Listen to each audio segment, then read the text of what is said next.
देश भर में बर्ड फ्लू का खतरा लगातार बढ़ता जा रहा है और अब तक 11 राज्य इसकी चपेट में आ चुके हैं। 11 राज्यों में बर्ड फ्लू की चपेट में हैं तमाम पक्षी और देश के बाकी राज्यों की तरह अब जम्मू कश्मीर में भी बर्ड फ्लू की दहशत है और जम्मू कश्मीर प्रशासन ने हाई अलर्ट घोषित कर दिया है। प्रशासन ने जम्मू कश्मीर में पोल्ट्री उत्पाद लाने पर भी प्रतिबंध लगा दिया है उत्पादन पर। और इससे पहले दिल्ली, उत्तर प्रदेश, राजस्थान, मध्य प्रदेश, हिमाचल प्रदेश, हरियाणा, केरल, गुजरात, महाराष्ट्र और उत्तराखंड में बर्ड फ्लू की पुष्टि हो चुकी है।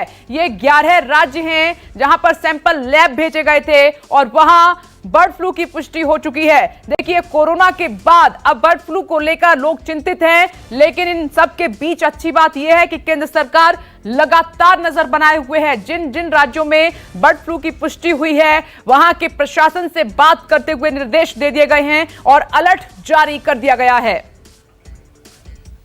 और एक और बड़ी खबर जो कि राजधानी दिल्ली से है। राजधानी दिल्ली में बर्ड फ्लू का कहर बढ़ गया है और दिल्ली में 50 से ज्यादा पक्षियों के मरने की खबर है। एमसीडी की वेटनरी सर्विस डिपार्टमेंट की कई टीम अलग अलग इलाकों में जांच अभियान चला रही हैं।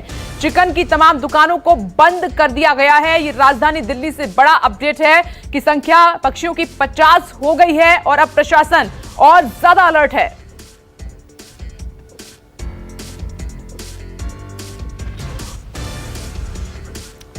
तो एमसीडी की टीम अलग अलग इलाकों में वहां पर अपनी निगरानी कर रही है, जांच लगातार की जा रही है। दिल्ली में बर्ड फ्लू का खतरा बढ़ता जा रहा है, थोड़ी चिंता की बात है, लेकिन सरकार लगातार वो कदम उठा रही है ताकि इसको रोका जा सके। और दिल्ली से न्यूज़ 24 संवाददाता दिव्या अग्रवाल हमारे साथ मौजूद हैं। दिव्या, देखिए, उस दिन बात हुई थी तो पुष्टि हुई, लेकिन अब संख्या बढ़ रही है, 50 पक्षियों की मौत, थोड़ी चिंता की बात है ये, लेकिन इस बीच कदम क्या उठाए जा रहे हैं, अब किस तरीके से काम हो रहा है?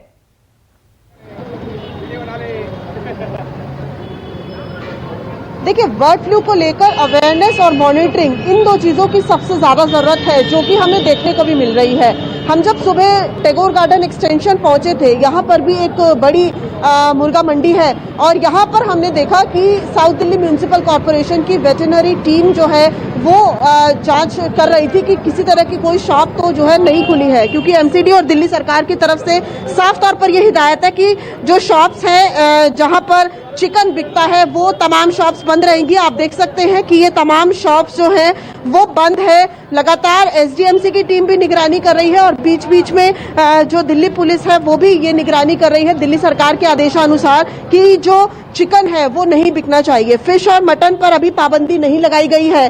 मंगलवार को भी 50 से ज्यादा पक्षियों की मौत की खबर थी। इसके बाद जो है कल भी दिल्ली का जो सचिव है उन्होंने एक हाई लेवल मीटिंग बुलाई थी, जिसमें उन्होंने बॉर्डर पर जो दिल्ली सरकार के अंडर टीचर्स हैं उनकी ड्यूटी लगाई थी कि किसी भी तरह की जो वेटरनरी वैन है जो जिसमें जिंदा पक्षी हो वो ना लाए जाए। इसकी निगरानी रखने के लिए टीचर्स की ड्यूटी भी बॉर्डर्स पर लगाई गई है, क्योंकि साफ तौर पे ड्रेस्ड, कैंड और प्रोसेस्ड ये जो चिकन है इस पर पूरी तरीके से दिल्ली में पाबंदी है। जिस तरह से बर्ड फ्लू का कहर बढ़ रहा है उसको लेकर अवेयरनेस की भी बहुत जरूरत है, क्योंकि ये जो H5N1 इन्फ्लुएंजा है ये बेहद खतरनाक है। और लगातार जो हम वेटरनरी डॉक्टर्स से बात कर रहे हैं उनका ये कहना है कि बर्ड्स के जो जिंदा। दिव्या, एक और बड़ी खबर आ रही है और ये खबर यूपी से है। यूपी में भी बढ़ रहा है बर्ड फ्लू का खतरा और बढ़ते खतरे को देखते हुए यूपी सरकार ने कई निर्देश जारी किए हैं। यूपी में जीवित पक्षियों के आयात पर सरकार ने रोक लगा दी है और 24 जनवरी तक प्रदेश में पक्षियों के आयात पर यह रोक लगी रहेगी और इस रोक को प्रभावी ढंग से लागू करने के लिए भी निर्देश जारी हुए हैं। इसके अलावा बर्ड फ्लू के मद्देनजर यूपी सरकार ने अंतर्राज्यीय सीमा पर भी खास तौर पर नजर रखने के निर्देश दिए हैं। बर्ड फ्लू को देखते हुए पूरे प्रदेश को नियंत्रित क्षेत्र घोषित कर दिया गया है।